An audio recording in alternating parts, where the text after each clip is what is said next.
Sir ये LED तो बहुत बड़ी होगी, किसी के पास इतने पैसे नहीं है, तो कोई इससे छोटी एलईडी जो कम पैसों में मिल जाए। भाई मेरे इसके अलावा ये भी बॉर्डरलेस से, ठीक है, 4K 8K 44 इंच का है। बॉक्स है। के ऊपर 48 इंच लिखा होता है। ठीक है। इस पे मार्केट या TCL किसी भी ब्रांड के आप लोगे भाई मेरे। और सबसे पहले जो बात है, एलईडी में आपका सिर्फ पैनल का सारा किरदार होता है। बिल्कुल ऐसे ही है। एलईडी का पैनल है तो है, इसमें कोई दो नंबर ही नहीं होता है। ठीक है। ये सिर्फ और सिर्फ बस लोग पैसा निकालते हैं। हमने इसके ऊपर कम से कम 30 साल 28 साल बिजनेस किया। ठीक है। और सबसे बड़े टीवी लाहौर में इंशाल्लाह हमने ही बेचा है, जापान इलेक्ट्रॉनिक्स वाले मशहूर। सही।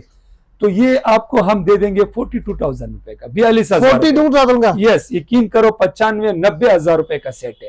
पहले पता कर ले, फिर हमारे इस गरीब भाई के नंबर पे रब्ता कर ले 0323666686। क्या बात, 44 इंच का एलईडी आपको मिलेगा सिर्फ और सिर्फ 42,000 में।